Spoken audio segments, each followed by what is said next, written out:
Little pig, let me in.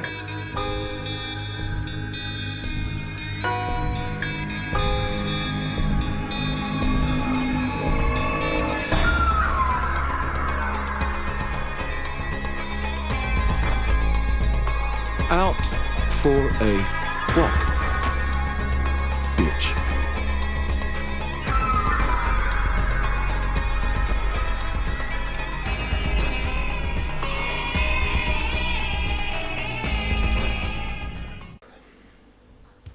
Salut tout le monde, c'est Neveresque.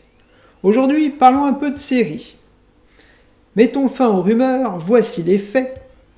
Il y a une bonne semaine, Alien Earth a débarqué sur nos écrans.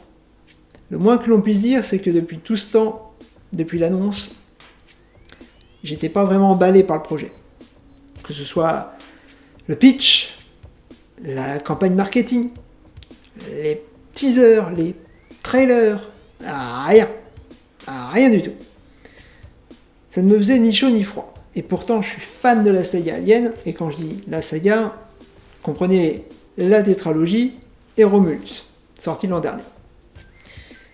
Eh bien, avant de passer à ma petite critique des 3 épisodes déjà disponibles, je vais déjà vous prévenir de 2 choses. Premièrement, il s'agira ici d'une critique 100% spoiler. Donc, attention, je vais tout déballer. Enfin tout. Je vais forcément gâcher des petits événements narratifs. Ça, c'est sûr. Deuxièmement, c'est un avis qui va être extrêmement salé. Mais quand je dis salé, c'est très, très salé. Et pourtant, d'habitude ici, la nuance est de mise, mais là, ça va être très dur de nuancer quelque chose. Bon, maintenant que ceci est dit, clairement énoncé, de quoi ça parle ? Qu'est-ce que c'est que ce pitch qui déjà m'effrayait avant même de voir la série, de voir les 3 premiers épisodes ? Eh bien, ça se passe en 2120. Et là, direct j'ai tiqué. Pourquoi ? Parce que 2120, c'est avant les événements du premier Alien. Ce qui fait que c'est un préquel, et un préquel apparemment où un vaisseau de la Weyland-Yutani s'écrase sur la planète Terre, avec des spécimens à bord, dont évidemment un xénomorphe et des œufs aliens. Voilà. Le pitch de départ, effectivement, ça sent les incohérences à plein nez. Et effectivement, des incohérences, il y en a. Actuellement, je vais même pas m'amuser à les lister tous, mais il y en a pas mal. Des incohérences liées donc à la chronologie des événements, liées à la saga. Il y a beaucoup de choses qui ne collent pas. On m'a expliqué que peut-être il y aurait une double temporalité qui justifierait tout ça. Noah Hawley a été également... Noah Hawley, c'est le scénariste de la série. Et Noah Hawley a dit que d'un temps, c'était un préquel, et juste avant la sortie des 2 premiers épisodes, il y a eu un communiqué comme quoi Noah Hawley parlait d'événements relatifs à Alien 2. Donc apparemment, ça se passerait pendant les événements d'Alien 2. Incohérence déjà en termes de communication, ou justification de cette double temporalité. Je n'en sais rien. Pour l'instant, en tout cas, les 3 premiers épisodes, c'est bien en 2120. Il n'y a pas de double temporalité à la Westworld. Pour l'instant, je maintiens. Donc, pour l'instant, grosse incohérence de chronologie par rapport à la saga. Et ça, c'était le premier point. Énorme premier point. Ah oui, parce que quand on n'aime pas Alien plus que ça, on s'en fiche. Pas moi. Moi, je m'en fiche pas. Je suis désolé. Alien, il y a une chronologie. Il y a des événements qui se passent au fur et à mesure des épisodes. Romulus a réussi à bien s'intégrer dans les événements entre Alien 1 et 2. Il a réussi à bien s'intercaler entre les deux, sans anicroche. Et ça s'est très bien passé. pourquoi cette série part dans une très mauvaise direction. Mais dans une très très mauvaise direction. Elle a pris le mauvais pied en tout cas. Et donc, ça m'a fait énormément tiquer. Mais si c'était que ça, on se dirait, bon, on est dans un cas un peu à la ballerina, où il y a une incohérence en termes de chronologie, mais ça va pas que là-dessus. Il y a beaucoup d'autres points. Si vous voulez, justement, je reprends Alien Romulus. L'année dernière, j'ai fait la critique en Cinéma-Vie, et j'ai listé quand même des défauts et des qualités. Mais vous prenez les qualités d'Alien Romulus, c'est-à-dire la mise en scène, la photographie, les acteurs, parce qu'on avait quand même un duo d'acteurs qui jouaient les deux rôles principaux, un duo d'acteurs qui fonctionnait du tonnerre, qui fonctionnait très très bien. On avait deux super acteurs et après forcément des acteurs secondaires, pas aussi intéressants, mais quand même, qui complétaient le casting. Là, qu'est-ce qu'on a ? On n'a rien de tout ça. On n'a rien de tout ça dans Alien Earth. Vous oubliez la mise en scène super bien léchée. Vous oubliez la photographie magnifique d'Alien Romulus. Vous oubliez également le jeu d'acteur. Parce qu'on a Timothy Olyphant qui, j'ai envie de dire, sauve les meubles de par sa présence. Mais c'est tout. Parce que malheureusement, ça va de pair. Le casting n'est pas brillant, mais également l'écriture des personnages est extrêmement mauvaise. Et quand je dis extrêmement, c'est extrêmement. Ce qui fait qu'on a un Timothy Olyphant qui joue bien, en lui-même tout va bien, mais le problème c'est que c'est écrit n'importe comment. Donc son personnage n'est pas bon, n'est pas intéressant. Comme tous les personnages de la série jusque-là. Peut-être le seul et encore, j'ai envie de dire, le personnage à peu près intéressant parce qu'il est énigmatique et parce qu'on ne sait pas tout de lui, c'est celui du cyborg qui était dans la navette du crash, qui apparemment agit de manière un petit peu ambiguë. C'est pas vraiment où il veut en venir.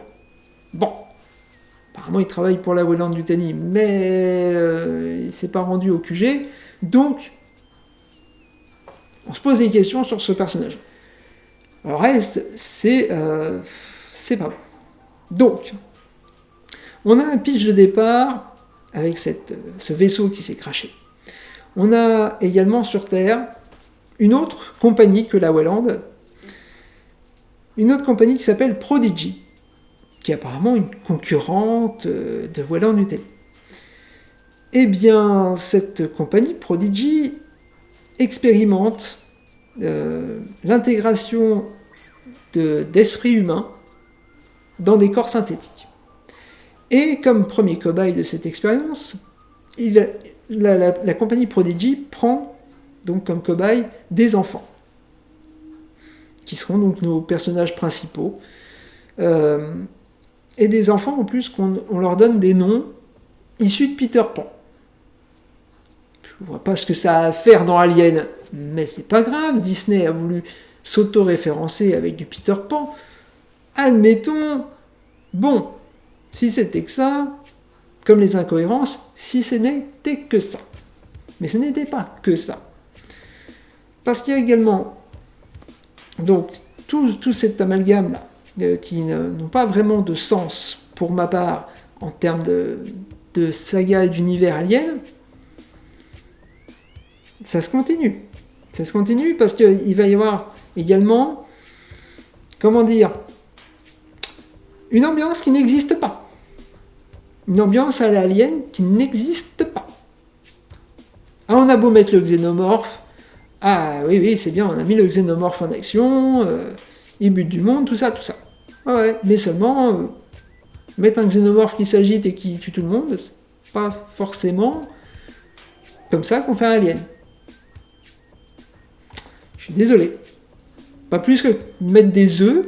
D'ailleurs, on ne sait pas d'où ils les ont prélevés, du coup. Est-ce qu'ils les ont prélevés sur LV426, qui est la seule planète connue avec des œufs dans l'univers alien, ou est-ce qu'ils les ont prélevés ailleurs, La Weyland-Yutani aurait donc réussi à faire tomber deux vaisseaux sur LV426 de manière très aléatoire.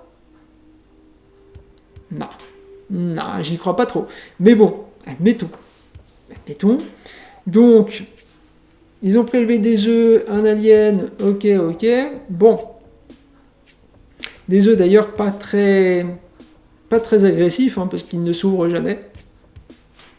3 épisodes, on n'a pas vu un seul qui s'ouvrait et qui laissait s'échapper un facehugger.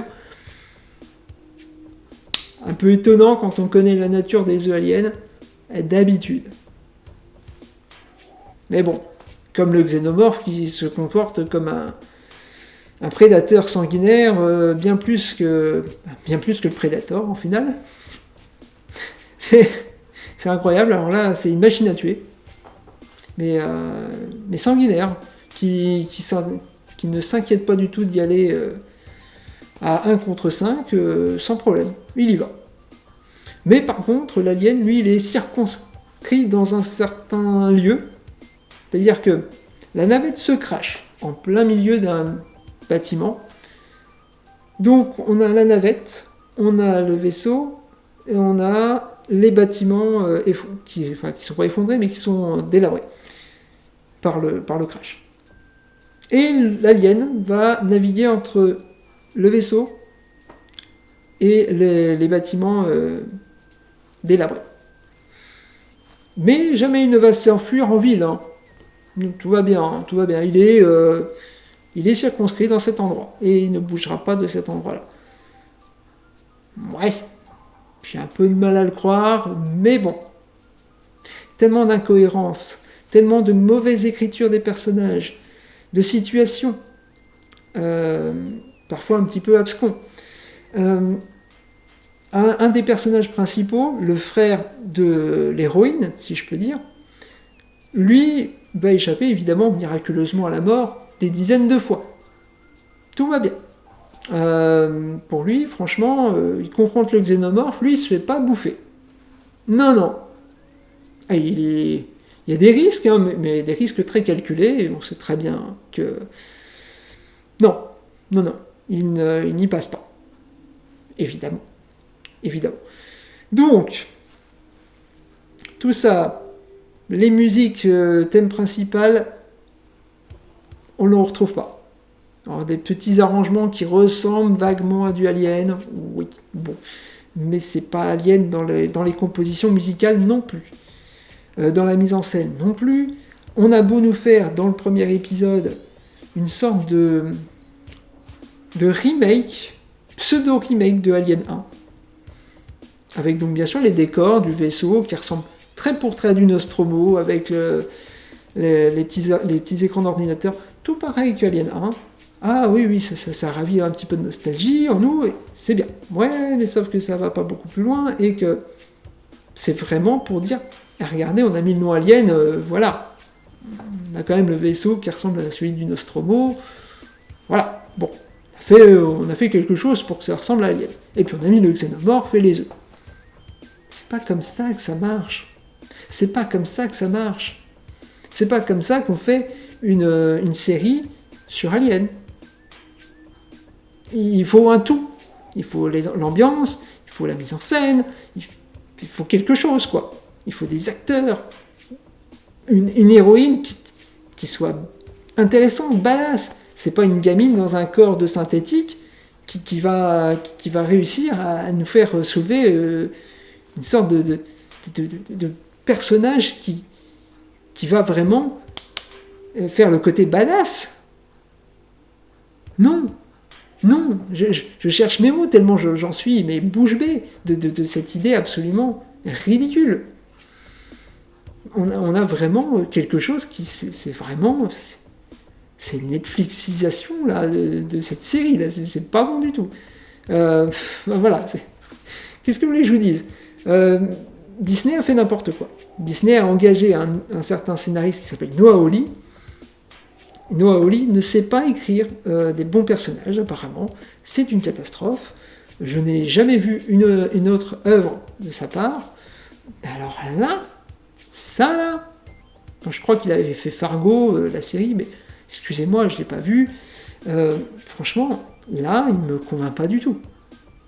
Pour moi, ce type-là, je serais aux commandes du projet, je dirais, écoutez, vous n'avez pas compris ce que c'est qu'Alien, la porte c'est par là. C'est par là, allez-y, c'est là-bas. Non, mais franchement, c'est pas possible. Faut virer ce monsieur. Il ne sait pas du tout ce qu'est Alien. C'est grotesque. Grotesque. Donc, mise en scène, tout ça, il n'y a rien. C'est plat. La seule et unique bonne séquence que je sauve des 3 premiers épisodes, c'est la séquence du chat zombie. Et là, vous allez me dire, mais tu parles d'Alien, là ? Oui, je parle d'Alien. Le chat zombie, très bonne séquence. C'est vraiment la séquence la plus mémorable des 3 épisodes, c'est dans l'épisode 2. On voit donc un chat de profil qui est en train de laper. Je pense qu'il était en train d'essayer de manger, boire quelque chose. Et donc, ce chat, on sent qu'il n'est pas net. On sent qu'il y a quelque chose qui ne va pas chez ce chat. Et donc, on voit ce chat de profil, et d'un seul coup, on le voit s'avancer vers les personnages. Il s'avance en se traînant, et on se dit, il y a vraiment un truc qui ne va pas.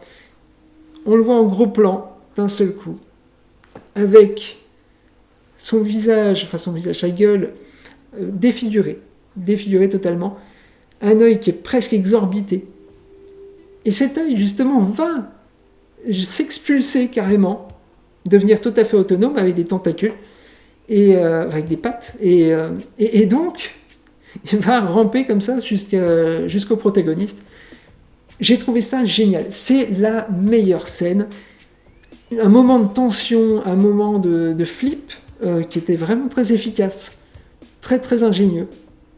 C'est vraiment la fulgurance des 3 premiers épisodes. C'est celle-là. Il n'y a rien d'autre. Le xénomorphe, tout ça, c'est nul. Nul. Il n'y a aucune tension quand on voit le xénomorphe. On a compris que c'était une machine à tuer qui dépeçait tout le monde. Sauf, évidemment, l'un des personnages principaux, parce qu'il ne faut surtout pas y toucher. Mais bon, voilà. Alors, dans l'épisode 3, on voit notre héroïne, si je puis dire, affronter le xénomorphe. Enfin, on ne la voit pas affronter le xénomorphe, techniquement parlant, d'ailleurs, c'est hors champ. Hein, c'est derrière une porte. Apparemment, elle a réussi à le tuer. C'est bien. Apparemment, elle est blessée également. Le frère de l'héroïne se penche vers elle, vomit, juste à côté d'elle. Et juste après, il s'étend à côté d'elle sur son propre vomi. Excusez-moi du peu, c'est... Qui a fait cette séquence-là ? Mais qui a pensé que c'était une bonne idée ? Je veux dire... Non, on fait pas ça, voyons, enfin... C'est mauvais.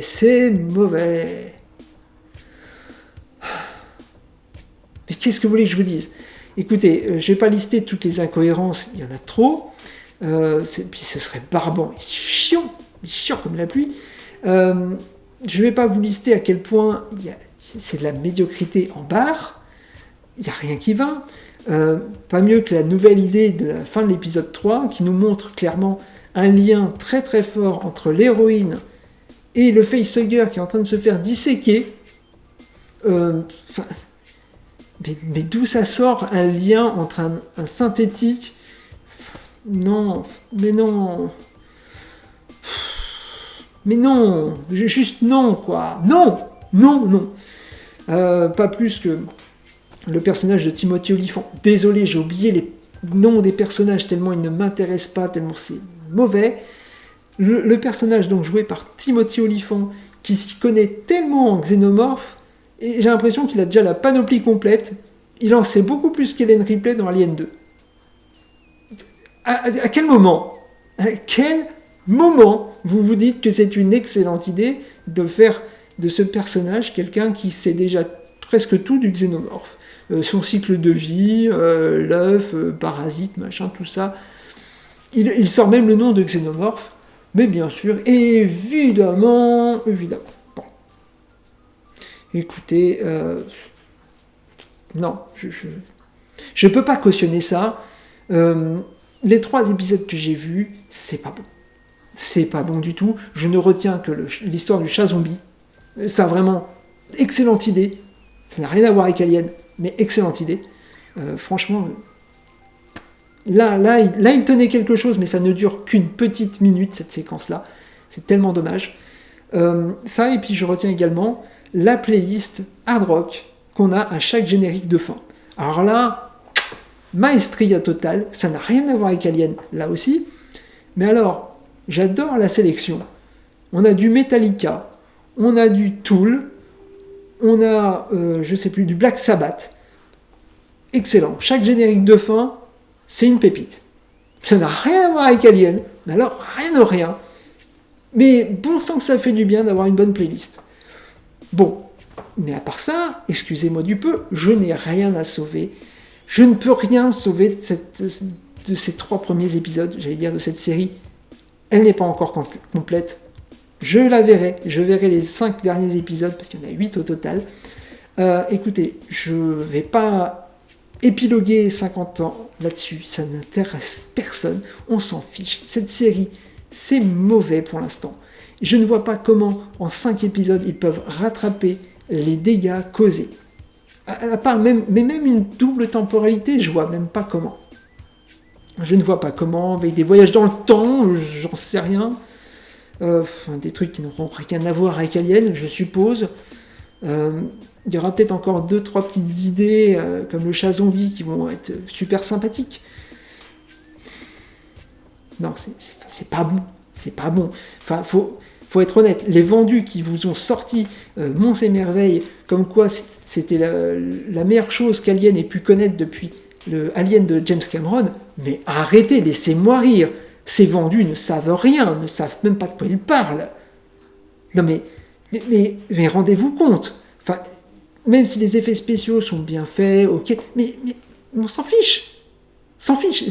C'est pas Alien. Écoutez, on veut bien de l'originalité, on veut bien de la nouveauté, des choses un petit peu expérimentées d'autres terrains. Oui, mais respectez le lore, respectez l'univers, respectez quelque chose. Respectez l'héritage d'une saga qui est vieille depuis 1979. C'est incroyable quand même de saper une saga comme ça, avec un travail de sagouin. Il n'y a pas d'autre mot. Travail de sagouin. Pour l'instant, c'est vraiment mauvais.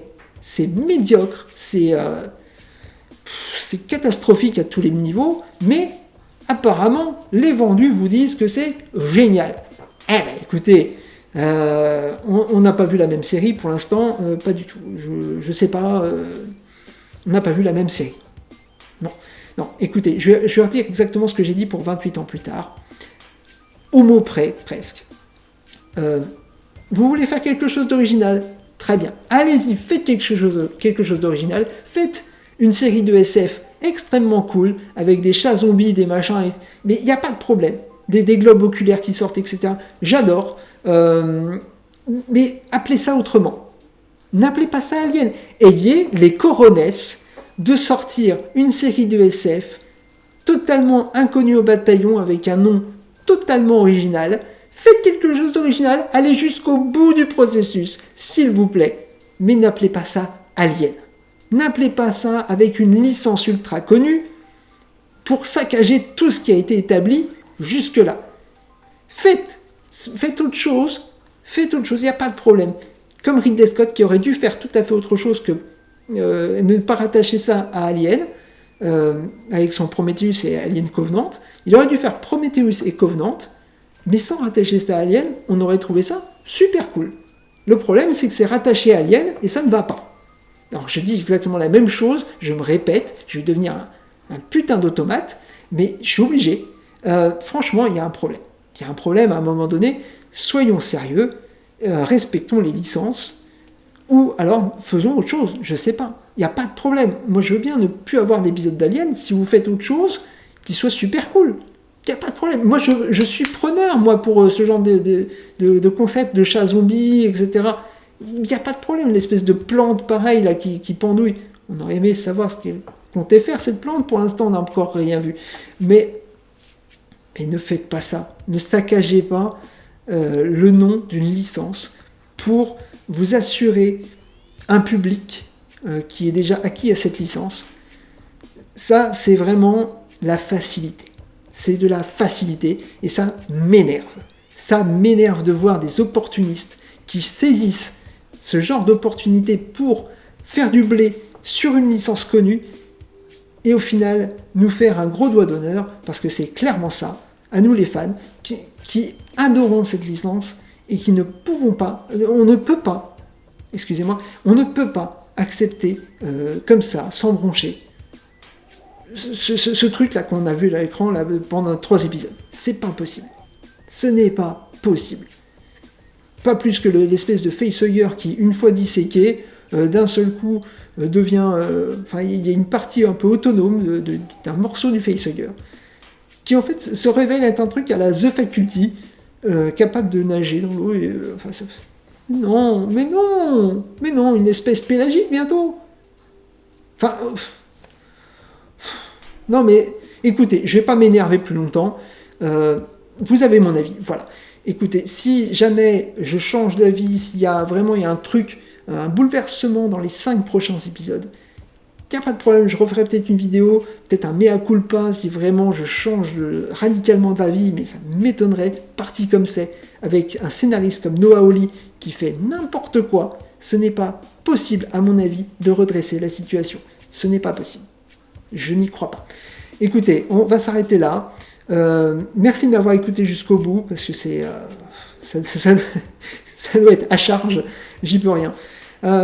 Écoutez, c'est l'émotion, c'est le cœur qui part. Voilà. Donc, je vous laisse, je vous dis à bientôt pour une nouvelle vidéo. Merci beaucoup, c'était Neveresque, survivant du Nostromo. Ciao.